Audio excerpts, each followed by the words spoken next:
धन्वन्तरिमादिदेवम् सुरासुरैर्वन्दितपादपद्मम् लोके जरारुभयमृत्युनाशनम् दातारमीशं विविधौषधीनां शङ्खं चक्रं जलौकां दधतं मृतघटं चारुदोर्भिश्चतुर्भिः सूक्ष्मस्वच्छातिरुद्यं शुकपरिविलसन् मौलिमम्भोजनेत्रम् कालाम्भोदोज्ज्वलाङ्गं कटितटविलसच्चारुपीताम्बराढ्यं वन्दे धन्वन्तरीतं निखिलगदवन्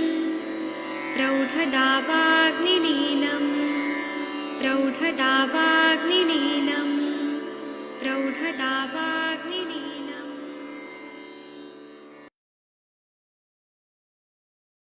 प्रणाम सभी लोग को।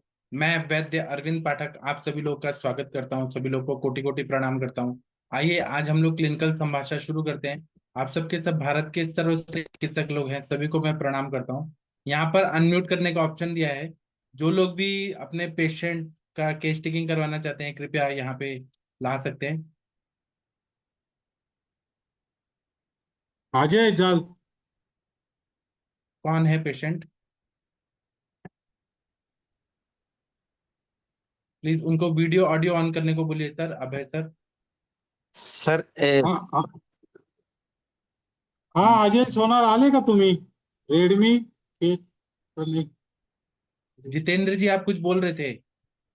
सर मेरा भी एक पेशेंट है सर, अभय सर के बाद उनका केस टेकिंग करेंगे सर। ठीक है ठीक है। वो सर आपका हो रहा है तो सर ले लो, अभी तक ज्वाइन नहीं हुआ लगता है। जितेंद्र जी आपके पेशेंट को बुलाइए।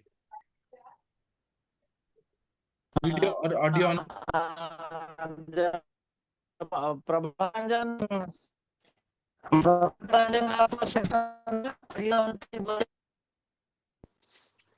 सर मैं उनको फोन शशि करके बता रहा हूँ सर।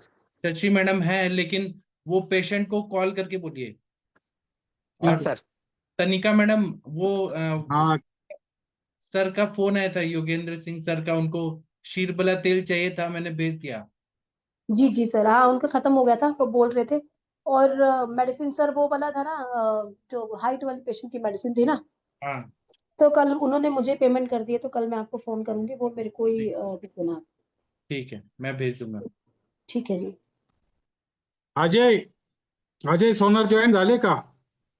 ज्वाइन तो हो गए रेडमी K20 Pro। इन वीडियो और हाँ ऑडियो ऑडिओ ऑडिओ चालू करा ना। झूम असते ना त्याचे खाली असते ऑडिओ आणि व्हिडिओ। उनको शायद सर फोन करके बताइए कि जूम में नीचे हाँ होते हैं, वीडियो होता है। हाँ अभी देखिए ऑडियो खुल गया, अब वीडियो ऑन करना है। सर वीडियो ऑन करा, हेलो। वीडियो। हाँ हाँ सर। हाँ ठीक है ठीक हेलो। है। जिथे ऑडियो आहे ना त्याच्या साइड मध्ये व्हिडिओ आहे। हाँ वेरी गुड। हाँ अभी सर जितेंद्र जी आप थोड़ा रुक जाइए, इनका थोड़ा केस टेकिंग कर लेते हैं। ठीक है सर, ठीक है। हाँ शशि मैडम आप अगर हैं तो आप केस टेकिंग करना चाहेंगी?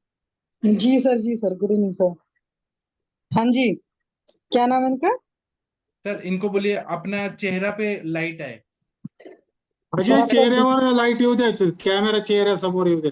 वीडियो की क्वालिटी त्यांना बसायला प्रॉब्लेम आहे.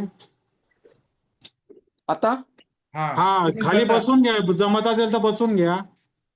ये मंजित निवांत बसा, जसं जमेल तसं बसा. अभय सर ये हिंदी जानते हैं? हाँ जानते कुछ प्रॉब्लम नहीं. ओके। हाँ जी एक सर मिनट। हाँ नमस्ते। बसा. हाँ जी सर नमस्ते। हाँ हेलो सर, नमस्ते सर, नमस्ते मैडम। हाँ बताइए क्या तकलीफ है सर आपको? मेरा नाम अजय सोनार है। मैं प्रॉपर मालेगांव का हूँ, अभी नासिक में भाई के यहाँ रुका हूँ। मेरा एंकोलॉजी स्पॉन्डिलिसिस है, मेरा THR हुआ है, हिप रिप्लेसमेंट हुआ है, दोनों साइड का हुआ है। और ये अभी उसके पहले मुझे ये हुआ था, मतलब बेड सोर्स हुआ था, तो तकरीबन 3 साल में बेड पे था। इसकी वजह से गर्दन वगैरह हिलने में तकलीफ होती है, स्पाइन का भी प्रॉब्लम हुआ है। हम्म और जो ऑपरेशन हुआ उसमें एक थोड़ी सी गलती हुई, तो जो पार्ट जो डाला था वो छोटा डाला था उन्होंने, कम डायमीटर का, इसलिए वो ज्यादा मूवमेंट नहीं होता है पैर का, दोनों का। अच्छा तो अच्छा इसी वजह से मैं मतलब ऐसे सीढ़ियाँ वगैरह नॉर्मली नहीं चढ़ सकता बिना सपोर्ट के मैं। और बाकी तो कुछ ट्रेवलिंग वगैरह भी नहीं कर सकता मैं ऐसा नॉर्मली, बाकी जो रिक्शा में करते हैं या फिर नॉर्मल सीट पे बैठना वगैरह वैसा कुछ नहीं कर पाता हूँ मैं।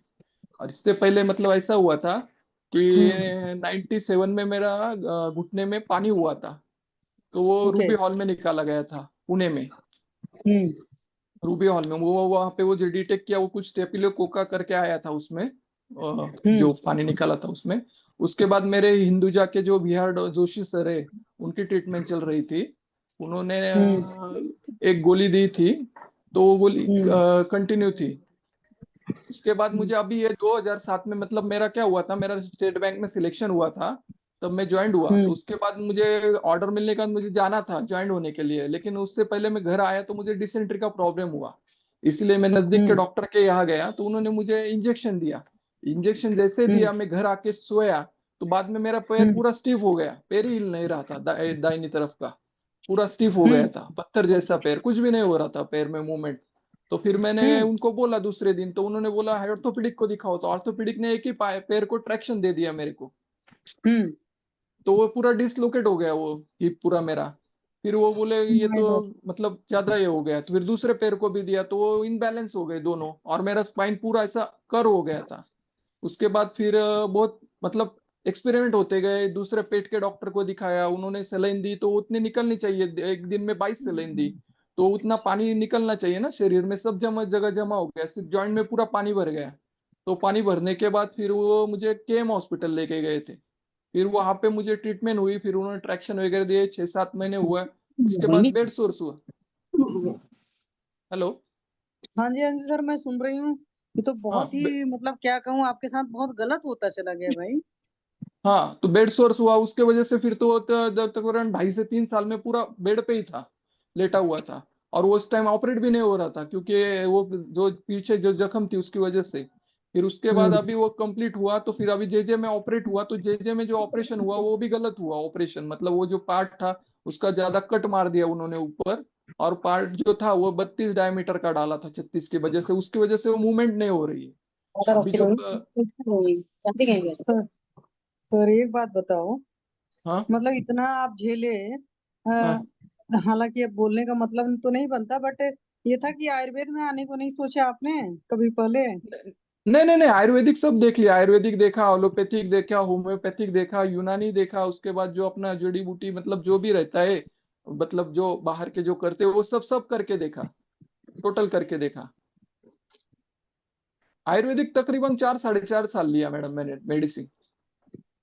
अच्छा उसके बाद वो बस्ती वगैरह सब सब हो गया था। उसके बाद जो दौड़ी दापुर के जो है वहां पे देखते थे ना, शर्मा जी करके थे, उनके तरफ से हम्म वो बैद्यनाथ के जो देते थे उनके लिए। फिर उसके बाद पुणे में जो ये अपने खड़ी वाले सर है उनको दिखाया था, उनका भी चालू था ट्रीटमेंट, लेकिन जब तक दवाई चालू है तब तक ठीक था सब, मतलब पूरा ये हो गया। फिर उसमें वो ऑपरेट करने के सिवा कुछ बाकी बचा ही नहीं था, वो पार्ट पूरा घस चुका था वहां पे, जो हिप था वो कुछ भी बचा नहीं था वहां पे। तो उन्होंने बोला इसको ऑपरेट ही करना पड़ेगा। ओके, तो अभी आपको गर्दन में अकड़न भी है ना? हाँ, थोड़ी सी वो सोने के वजह से मेरा वो गर्दन पूरा ही ऐसा हो गया था। अभी जाम, अभी जो फिजियोथेरेपी उनसे अच्छा, मतलब पहले से ज्यादा अच्छा है अभी, नहीं तो पहले हम्म, ऐसे हिला भी नहीं पा रहा था मैं। अच्छा,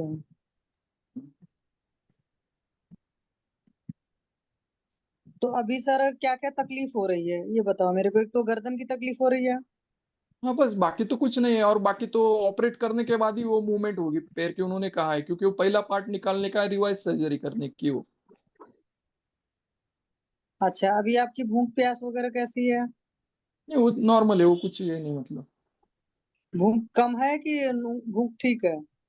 भूख ठीक है, वो दोनों 2 टाइम 3 टाइम खाना पड़ता है। तो शाम को सवेरे को मैं घूम सकता हूँ थोड़ा बहुत, मतलब पैदल चल रहा हूँ मैं, स्टिक लेके हम्म चलता हूँ मैं। हम्म क्योंकि वो एक पैर छोटा एक मोटा है ना, दोनों पैरों में 2 सेंटीमीटर का डिफरेंस है, इसीलिए जो थोड़ी मोटी चप्पल इस्तेमाल करनी पड़ती है मुझे। तो ये जो और ऑपरेशन के बाद ये चप्पल मतलब पैरों के साइज में फर्क आया कि पहले से था? हाँ, नहीं नहीं नहीं नहीं, ऑपरेशन के बाद हुआ। वो जो उन्होंने पार्ट जो डाला था ना, उसकी गलती से, मतलब वो कम डायमीटर का डाला और ऊपर कट मारा था उन्होंने ऑपरेट करते टाइम, गलती से हुआ था उनका। ये तो पहले ओके में सर। नॉर्मल था, मतलब पहले मैं गाड़ी वगैरह सब चलाता था, 200-300 किलोमीटर गाड़ी, मतलब नॉर्मल सब मेरी लाइफ चालू थी, जॉब भी लग चुका था। लेकिन ये हुआ तो मेरा जॉब भी चला गया, अभी कुछ नहीं, अभी घर पे ही हूँ भाई के यहाँ। ये तो है सर। तो एक बात बताइए सर, पेट वोट अच्छे से रोज साफ होता है? हाँ जी जी जी। तो जैसे ये जो ब्रेकफास्ट लंच डिनर आप करते हो, 3 टाइम खाते हो, ये भूख हाँ, लगी होती तो खाते हो कि दवाई खानी होती इसलिए खाते हो? नहीं नहीं नहीं, भूख लगने के बाद ही ना, भूख लगने के बाद, मतलब रोज का टाइम है, सवेरे 10 साढ़े 10 बजे के बीच, फिर दोपहर 12:30 बजे के बाद, और 9 से 9:30 10 बजे तक, रात तक का खाना। तो सुबह 10 बजे भूख लगी होती है, जी जी जी और फिर 12 साढ़े 12 बजे फिर 2 घंटे में भूख लग जाती है। जी। नहीं, नॉर्मल, मतलब सब गर्म का टाइम वही है ना लंच का हमारा। नहीं, घर के टाइम से मुझे मतलब नहीं है एक्चुअली, अदरवाइज नहीं लीजिएगा, क्योंकि जब हाँ तक बॉडी के अंदर भूख नहीं लगी होती ना, मतलब उसके जूसेस नहीं सीक्रेट हुए रहते हैं। घर में हाँ सब खा रहे हैं, वो खाने अलग बात होती है, आपके साथ देखो तकलीफ है, तो इसलिए ये जरूरी है कि जो आप खाना खाइए बगैर भूख के मत खाइए, ठीक है सर? अच्छा। हाँ। क्योंकि जब आप खाना खाओगे तो 2 घंटे के अंदर तो खाना नहीं पच सकता हम्म। है ना? कुछ हाँ। भी खाना खा रहे हो, मतलब जो भी है, वो हम्म ऐसा तो है नहीं कि बहुत हल्की सी चीज ले रहे हैं कुछ, बहुत थोड़ा सा, जैसे मान लो एक फल ले लिया, एक सेब ले लिया थोड़ा सा, तो हो सकता है हम्म वो 2-3 घंटे में पच जाए। वो भी तब पच जाता है जब जिनकी पाचन क्षमता अच्छी होती है, वरना नहीं हम्म पच पाता है, ठीक हम्म है? तो हम्म। इस बात का आपको ख्याल रखना है कि बगैर भूख के खाना एक तो नहीं खाएंगे। अच्छा। हाँ। और जैसे आप चल फिर नहीं पाते हो, मतलब तकलीफ है थोड़ा सा, तो गैस वैस तो नहीं बनती है? सॉरी, क्या बोले मैडम? गैस वगैरह की तकलीफ तो नहीं रहती सर? इतने नहीं, मतलब कभी कभार ही होती है, मतलब ऐसे रेगुलर नहीं है वो कुछ। नहीं तो क्या गैस की गोली सुबह खाते हो, एंटासिड वगैरह कुछ चलता है, न- पेंटाप्रोजोल वगैरह? नहीं नहीं नहीं नहीं, कुछ नहीं कुछ नहीं। अच्छा, एक चीज मुझे आप बताओ, जब हाँ आपका पहली तकलीफ आपको हुई थी कि आपको घुटने में पानी भर गया था, जी, वो 97 में हुआ था। हाँ, अभी आपकी एज कितनी सर? 44। अभी 44 है, तो हम्म। 97 में तो काफी कम एज रही होगी, है ना? जी जी जी, 12th में था तब मैं। 18-19 साल के रहे होंगे, है ना? जी जी जी जी जी। तो क्या 17। पैर में कोई चोट लगी थी कि क्या हुआ था? नहीं, वैसा तो कुछ याद नहीं है, लेकिन उनका कहना था वो इन्फेक्शन हुआ था, उनका कहना था ये, क्योंकि उस टाइम भी ऐसा ही हुआ था, मैंने इंजेक्शन लिया था ना, तब भी हम्म। मुझे ये हुआ था, मतलब डिसेंट्री का प्रॉब्लम हुआ था, तो उन्होंने इंजेक्शन दिया था डॉक्टर ने। तो हाथ हम्म। पे जो इंजेक्शन दिया था ना, तो वहां पे रिंग, मतलब रिंग आ गई थी वहां पे, जो इंजेक्शन दिया था ना उस जगह पे, ऐसी गोल हम्म। सर्कल बन गया था। और उसके दो हम्म। तीन दिन बाद ही घुटनों में पानी हुआ था। तो एक ही घुटने में पानी हुआ था कि दोनों घुटने में हुआ था? नहीं नहीं, एक एक ही घुटने में पानी हुआ था। अच्छा। तो घुटने में और से कहीं पानी और? निकाला। हम्म। तो पहले मालेगांव में निकाला, तो वहां पे जो डॉक्टर थे उन्होंने चेक वगैरह कुछ नहीं, वो फेंक दिया। फिर 10-12 हम्म। दिन बाद वहां दोबारा पानी जमा हो, फिर जेजे में दिखाया, तो हम्म। उन्होंने वो, अपने सॉरी, संचय रूबी में दिखाया था तब। तो रूबी वालों हम्म। ने वो चेक किया, तो उसमें स्टेपिले कोका करके ऐसा कुछ तो लिखा हुआ था वो रिपोर्ट में तब के। फिर उसके बाद 10 साल हम्म। तक तो कोई प्रॉब्लम नहीं था मेरे को। फिर ये हम्म। 2007 में वही, मतलब डिसेंट्री का ही प्रॉब्लम हुआ, इंजेक्शन लेना, और फिर वो सब शुरू हो गया था दोबारा।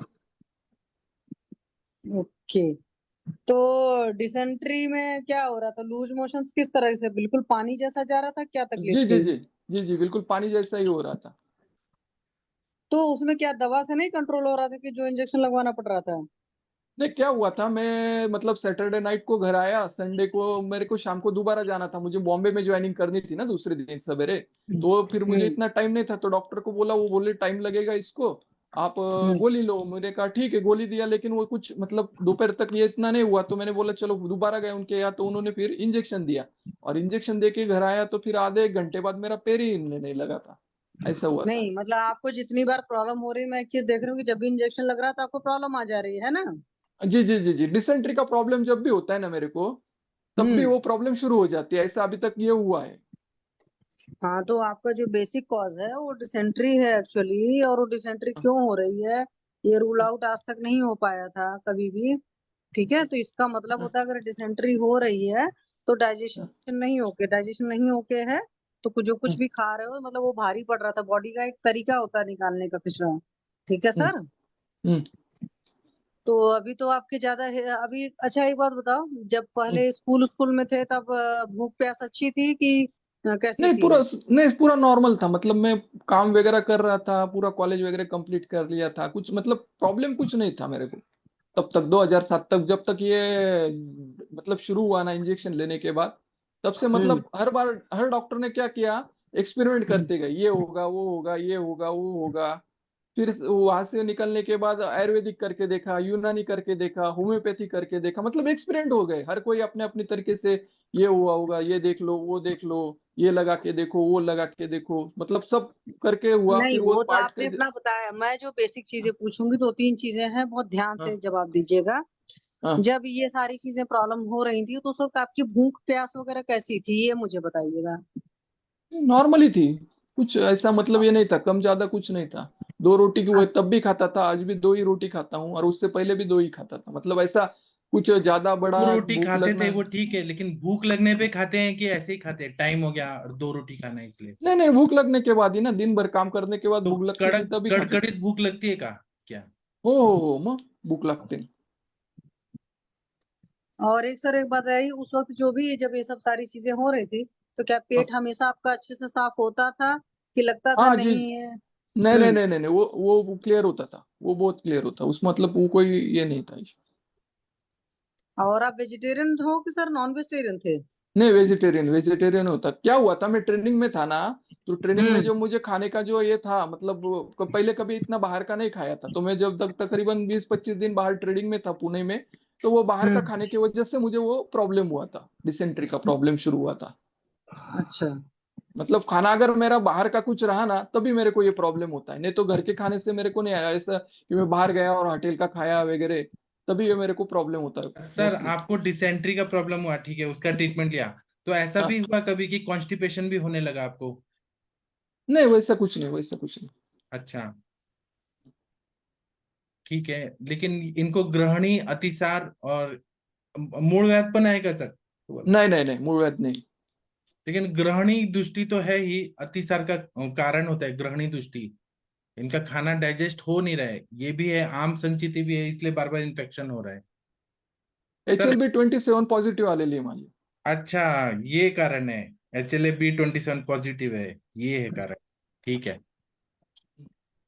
तो अभी और कुछ पूछना है शशि मैडम? आप कंप्लीट करिए, फिर आगे बढ़ना है। नहीं सर, एक्चुअली इनका बहुत ज्यादा हेतु इसलिए नहीं निकल पा रहा है क्योंकि ये ईमानदारी से मैं कहूँ, हालांकि सर आप अदरवाइज नहीं लेना, आपको बहुत चीजें अपनी सही से खुद ही नहीं पता थी। क्योंकि देखो, चाहे एच पाइलोरी आपका ज्यादा है चाहे जो है, उसमें मेन जो होता है, अगर सही से सोचोगे तो आपका डाइजेशन जो होता है वो नहीं ठीक होता। और बहुत सारे लोग को पता नहीं होता, टाइम हो गया सो खा लेते हैं, फाल संगर होती है सो खा लेते हैं, ये सब सारी चीजें होती है। साथ में आपका स्ट्रेस वगैरह रहा होगा उस वक्त बहुत ज्यादा, और ये सब सारी चीजें मिलकर के डाइजेशन ठीक नहीं रहता है, तभी ये इन्फेक्शन वगैरह के भी आते हैं। कई बार बाहर से भी इन्फेक्शन जब आता तो रहता है, ये मान लो हमने बाहर का खाना खाया, बट उसके बाद में अगर हम सही तरीके से हमारी डाइजेस्टिव फायर ठीक हो जाए तो वो चीजें रूल आउट भी हो जाती हैं।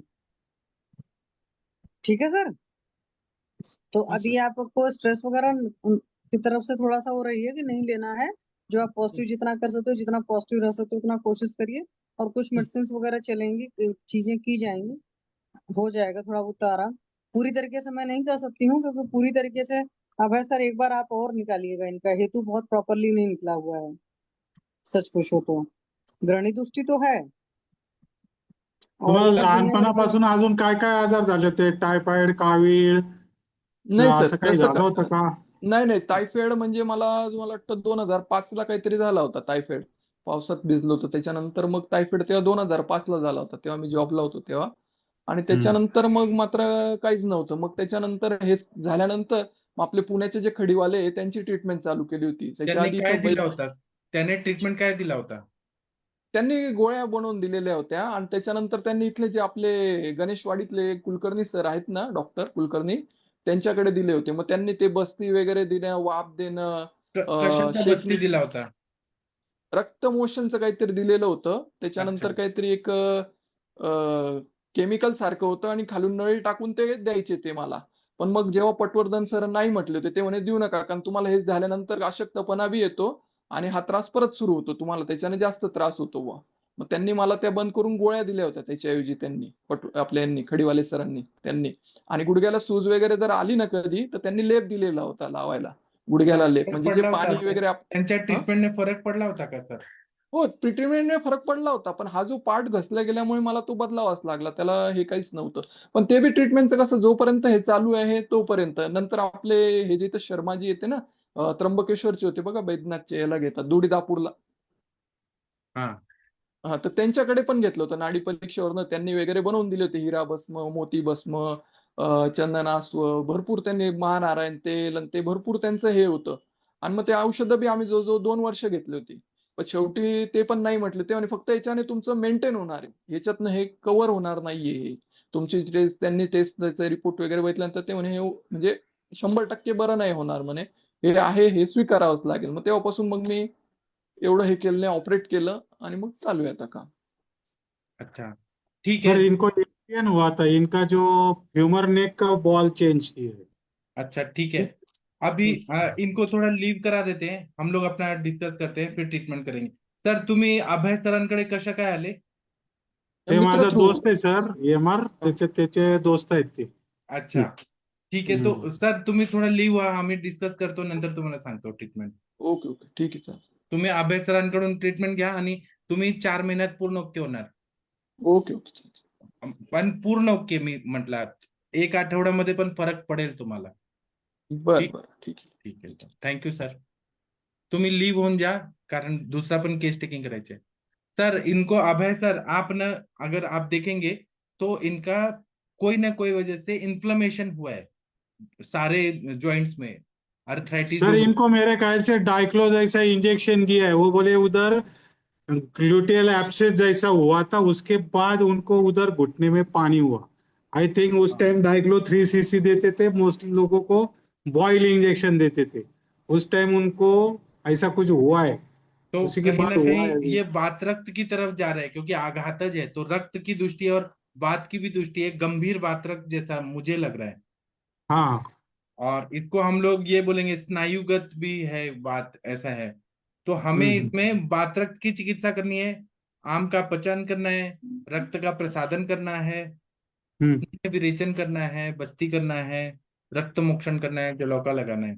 इनका जो स्पाइन ज्यादा दिन तक सोते रहने की वजह से जो स्पाइन में ये हो गया कि कुछ एंकुलाइजिंग हुआ है ना, तो फ्यूजन हो गया है सब जॉइंट्स में। तो हम्म और वहां पे जो स्पाइनल मसल है जो साइड में, वो हम्म। स्पाइन के, उसमें स्पाजम आ रहा होगा बहुत ज्यादा, और अच्छा उनको अच्छा। ब्रीदिंग में भी प्रॉब्लम हो रहा होगा, है ना? और आपने हाँ इनका, वो उनको अभी न्यूरो फिजिशियन ने भी हाथ ऊपर कर दिए उनके अभी। लेकिन तो आप बोलते ठीक करने वाले हैं, मैं आपको अपनी दवाइयां भेजूंगा, आप ठीक करेंगे। इनका ईएसआर आपने चेक करा है सर? क्या, मैं उसको ESR? मिला नहीं है, वो मेरे को अभी यहाँ फोन पे ही बात हुई थी, मैं बोला पहले केस टेकिंग करते, फिर मैं जाके मिल के आऊंगा कल परसों, हाँ, पूरा डिटेल लेके आऊंगा उनसे। आओ तो आप क्या करेंगे, मैं कुछ कुछ दवाइयां बताता हूँ, फिर अरविंद सक्सेना सर भी बताएंगे। इनको हम्म पहले तो आप ना दीपन पाचन अनुलोमन से शुरू करिए। ये कितना भी हम्म बोले मुझे भूख लग के खा रही है, लेकिन केस टेकिंग का जो पेपर है वो आप पूरा हम्म। भरवाइए, तो आपको हाँ पता पर चलेगा कि विरुद्ध अन्न खा रहे हैं ये। अच्छा। आम इनको नहीं दिख रहा, लेकिन ये विरुद्ध अन्न खा रहे हैं, दूध और नमक, दूध और नॉनवेज, दूध और कुछ ना कुछ विरुद्ध अन्न जा रहा है, मिक्स फ्रूट सैलेड, कोशिम्बीर और कुछ चाय कॉफी से कुछ हम्म। है इनका। तो आपको क्या करना है कि दीपन पाचन अनुलोमन करना है, तो आप षडधरण चूर्ण दे सकते हैं, पंचसम चूर्ण दे सकते हैं। फिर हम्म उसके बाद में आप इनको दीपन पाचन के लिए आरोग्य वर्धनी वटी, रस पाचक, रक्त पाचक, ऐसे कुछ दे दीजिए। काढ़े ओढ़े में अमृतोत्तरम कषायम, गुड़ुच्यादि कषायम, रासना सप्तक वात, पेन किलर थोड़ा ऐसे दीजिए। फिर जब आम पचन हो जाए, तब आप हाँ इनको 2-3 तेल है जो इनके बहुत अच्छा काम करेगा। मधु यष्टि तेल है 101 आवर्ती का, जो हम्म बोन्स पे बहुत अच्छा काम करता है, संधानीय गण में है ना, और रक्त का हाँ प्रसादन भी करता है, क्योंकि वात रक्त है, तो हमें रक्त हम्म को भी शुद्ध करना है, वात रक्त भी ठीक करना है, और बोन्स को भी। तो मधु यष्टि तेल मुझे ज्यादा सही लग रहा है, मैं हम्म। आपको 101 आवर्ती का बहुत अच्छा फायदा होगा।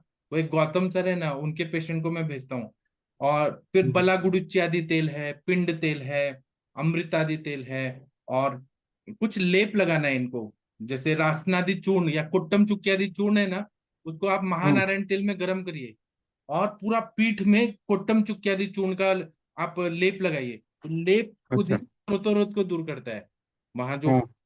कहीं ना कहीं स्त्रोतरोध है ना उसको ठीक करेगा। और इसमें आप दशमूल एक बार धारा दीजिए, एक बार लेप लगाइए। तो दशमूल को सिद्ध करके शीर धारा करिए पीठ पे, या ठीक है। अंगमर्द प्रशमन गण का शीर धारा करिए, बहुत अच्छा फायदा होगा। स्वेदन हम्म। करिए आप इनको, मतलब पिंड स्वेद जो है, शालीषष्टिक पिंड स्वेद, वो अच्छा करेगा। या पत्र पोटली स्वेद करिए। तो एंकुलाइजिंग स्पॉन्डिलाइटिस में सरसों का तेल लेना है, और निर्गुंडी का पाला पत्ता, फिर निर्गुंडी हो गया, फिर शिग्रू हो रुई। गया, इमली हो रुई गया, आणि ते है ना। ठीक आहे तो त्याचा आपको करतो मालूम मी। है। हाँ, तो उसका करना है। और एरंड तेल दे दीजिए, तो उससे अनुलोमन होगा। फिर उसके हम्म। बाद में आप गूगल कल्प अगर देना चाहें तो एकेटी दीजिए, क्योंकि इंफ्लेमेटरी चेंजेस है ना, तो आप इसमें अमृता गूगल, कैस्टर गूगल, त्रिफला गूगल दे सकते हैं, हाँ। सिहीनाथ गूगल दे सकते हैं, गोक्षुरादि गूगल भी दे सकते हैं, वो बहुत अच्छा काम करेगा। और उसके बाद जब आम पचन हो जाए, थोड़ा फ्लेक्सिबिलिटी आ जाए, और बस्ती दीजिए। बस्ती में मधु यष्टि आदि तेल है, नहीं तो बला गुडुची आदि तेल या शीर बला तेल, इन तीनों में से आप ठीक कोई है। सेलेक्ट करिए। और टिक क्षीर बस्ती दीजिए, बहुत अच्छा फायदा होगा। और फिर बाद में रसायन देना है, नारसी रसायन, ब्रह्म रसायन, वर्धमान पिपली रसायन, जब ठंडी आएंगी तो इनको बोलिए। अच्छा। आपको 1.5 साल लगेगा ठीक होने में। हर महीने में हम आपको पॉजिटिव रिजल्ट देंगे। ठीक है। तो गादी घिस गया है, जॉइंट्स घिस गए हैं, उसको हम मेंटेन करके अच्छा बनाएंगे। आज से ये 1 साल बाद अगर कंटिन्यू करेंगे तो बहुत अच्छा इंप्रूवमेंट हो जाएगा इनका, इतना हम कर देंगे। चलेगा सर। ठीक है। डॉक्टर अरविंद सक्सेना सर, आप कुछ बोलना चाहेंगे? हाँ सर, बिल्कुल आपने तो बहुत बढ़िया बता दिया है। मुझे थोड़ा सा मुझे भी लग रहा है कि उदर तो है ही, इसको घुटनों का उदर हुआ है जो पानी भरा है। जी। हेलो। हाँ तो हाँ घुटनों बोलिए। का उदर हुआ है, और वो कफोदर जो है वो श्लेष्म में जो कफ होता है उसको विकृत किया है। तो अस्थि धरा कला, मज्जा धरा कला दूषित हुई है इनकी। करेक्ट। जी। तो स्टेफाइलोकोकाई का जो इन्फेक्शन आया है, वो इन्फेक्शन जाता ही नहीं जल्दी। कैसे उन्होंने ट्रीटमेंट किया, किस डॉक्टर ने ट्रीटमेंट किया, जैसे वो स्टेफाइलोकोकाई जल्दी नहीं जाता है। और अभी भी इनके शरीर में है स्टेफाइलोकोकाई, जो जो उनकी गहनी तो दूषित कर ही रहा है, बिल्कुल सही कहा आपने। लेकिन उधर में जो है जो मल संचति हो रही है, मतलब जो कहते हैं कि जो द्रव की अम्बुभाष होता है दूषित हो रहा है। तो वो पानी हर जगह बट रहा है, घुटनों में भी भर रहा है, और पीछे बटी हुआ कॉलम में भी भर रहा है, और गले में भी जा रहा है। तो मतलब हमको मज्जा दृष्टि देखनी पड़ेगी, मतलब और अस्थि धरा कला, मज्जा धरा कला पुष्ट करनी पड़ेगी। और उसके साथ साथ उस कोकाई को भी जो है कम करना पड़ेगा। तो उसके लिए कुट्टज है, ये क्या कहते हैं, संजीवनी संजीवनी जोड़ी जा सकती है, संजीवनी बेटी है। और और डिसंटॉल करके जो है, मतलब उनका मोशन देखना होगा, तब भी जोड़ना होगा। और आपने जैसे दीपन पाचन के लिए शतधरण और ये दिया है, वो तो अच्छा ही है। वैश्वाना चूर्ण है, शतधरण चूर्ण, ये समान काल में देना है। अपान काल में भी जो है कुछ रखा जाए। और जो पत्र पोटली, देखिए जब भी बात के लिए बोला गया है तो घुटनों के लिए तो बात पूर्ण द्वितीय स्पर्श निकल के आ रहा है, लेकिन अगर उसके लिए बटिवा के लिए जोड़ा जाए तो मज्जा दृष्टि के लिए अस्थि मज्जा पाचक है। और तिक्त चीर बस्ती, जो तिक्त में जो पंचतिक घृत है वो मेरे ख्याल से स्टेफोला कोकाई को भी ठीक करेगा, और आम पाचन भी करेगा, रक्त प्रसादन भी करेगा। और आपने जो तेल का लेप बताया है, पिंड तेल का या ये मधुष्टि तेल का, 101 आवर्ती का, ये भी आप तिक्त क्षीर पिंड तेल तो नहीं, लेकिन मधुष्टि तेल जो है पंचतिक घृत के आठनेट मधुमस्ती तेल का जो है तिक्त क्षीर बस्ती दी जा सकती है। मतलब एक दिन मधुष्टि तेल की, एक दिन तिक्त पंचतिक घृत की, एक दिन डिफरेंट डिफरेंट देना होगा। और धारा तो इसमें दशमूल चीट धारा जैसे आपने बोला, इसके साथ साथ ये तेल की भी धारा देनी पड़ेगी पीछे बटी हुआ, मतलब स्नेह, सेक, परिषेक, अवगाहन भी करना पड़ेगा थोड़ा सा, क्योंकि वो थोड़ा सा हॉट टब में सेंधा नमक डाल के उसमें बैठना भी होगा, अस्थि मज्जा पाचक जोड़ना होगा, और उधर का ट्रीटमेंट पड़ना होगा। पत्र पोटली स्वेद में भी जो है आपका निर्गुंडी है, शिगरू है, इमली बोला जैसे आपने, आक है, अरंड है, और खाने में जो है सर विरुद्ध अन्न तो होगा ही, वो केस पेपर भरने से पता चल जाता है। बिल्कुल बिल्कुल सब बिल्कुल वो जो विरुद्ध आपने अन्न खाए, चाय के पहले पानी, चाय के बाद पानी, कुछ ना कुछ इकोलाई तो सर, विरुद्ध मिलेगा। कोकाई कोकाई स्टेफोला कोकाई तो हम लोग आज मॉडर्न परिप्रेक्ष्य में देखें तो स्टेफोला कोकाई तो बहुत बड़ा इन्फेक्शन अभी भी उसके पेट में है, अभी भी उसको हाँ प्रॉब्लम कर रहा है। जी। तो वो जो तो उसके है ना, लिए वो अपना जो गुडुची वगैरह जो है ना, जो मैंने बोला एकेटी, सूक्ष्म त्रिफला, सूक्ष्म, हाँ वो बहुत ये बढ़िया सब काम से हो करेगा। जाएगा, वो आरोग्य एग्जैक्टली सर। वर्धनी, ओके गंधक सर। रसायन, इन सब से हो जाएगा। बिल्कुल बिल्कुल बिल्कुल। और तिक्तक क्षीर बस्ती में गुडुची है ही ना, वो तो काम करेगा ही।